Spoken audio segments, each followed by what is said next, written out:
School service কমিশনের প্রায় 26,000 চাকরি কি বহাল থাকবে নাকি তা বাতিল হবে সে বিষয়ে মঙ্গলবার কোনো সিদ্ধান্ত নিতে পারল না সুপ্রিম কোর্ট। প্রধান বিচারপতি DY চন্দ্রচূড়ের বেঞ্চে মঙ্গলবার সকালে উঠেছিল মামলাটি। তিনি লোকসভা ভোটের আগে ওই মামলায় অন্তর্বর্তী স্থগিতাদেশ দিয়েছিলেন।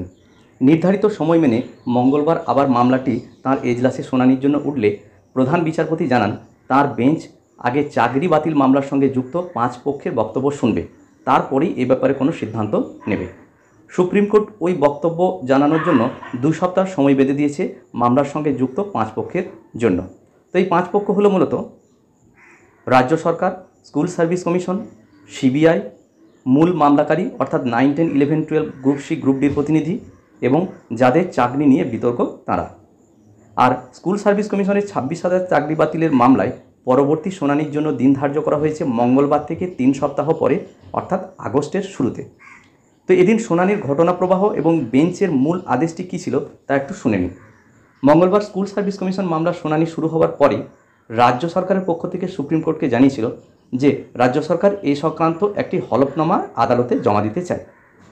তো রাজ্য সরকারের পিছু পিছু স্কুল সার্ভিস কমিশনও কিন্তু সুপ্রিম কোর্টকে জানায় যে তারাও এই বিষয়ে হলফনামা জমা দিতে ইচ্ছুক। তারপরে আদালত জানায় 2 পক্ষের বক্তব্য শোনার জন্য নোডাল কাউন্সিলর নিয়োগ করার কথা বলছে সুপ্রিম কোর্ট। তো অতিরিক্তভাবে আদালতকে সহায়তা করার জন্য আদালতের বেঞ্চ 4 জন নোডাল অফিসার নিয়োগ করেছেন। তারা হলেন আইনজীবী আস্থা শর্মা, শালিনী কৌল, কুণাল চ্যাটার্জি এবং শেখর কুমার। পরে আদালত জানায় ওই মামলার সঙ্গে যুক্ত সমস্ত পক্ষেরই বক্তব্য তারা শুনবে। মূল 5 পক্ষ যাদের কথা বলা হলো তারা ছাড়াও যদি অন্য কোনো পক্ষ থাকে বা অন্য যদি কেউ থাকেন তার বক্তব্য যদি তিনি জানাতে চান তাহলেও সেগুলো লিখিতভাবে জানাতে হবে আদালতকে। তবে সেক্ষেত্রে 5 পাতার মধ্যে বক্তব্য জানাতে হবে। 5 পাতার বেশি হলে কোনো বক্তব্য নেওয়া হবে না। কিন্তু কোনো পক্ষই নিজেদের বক্তব্য জানানোর জন্য 2 সপ্তাহের বেশি সময় পাবে না। সুপ্রিম কোর্টের প্রধান বিচারপতি বেঞ্চ জানিয়ে দেয় 2 সপ্তাহ পরে কারো বক্তব্য আর শোনা হবে না। এবার বেঞ্চের আদেশটি ঠিক কীরকম ছিল?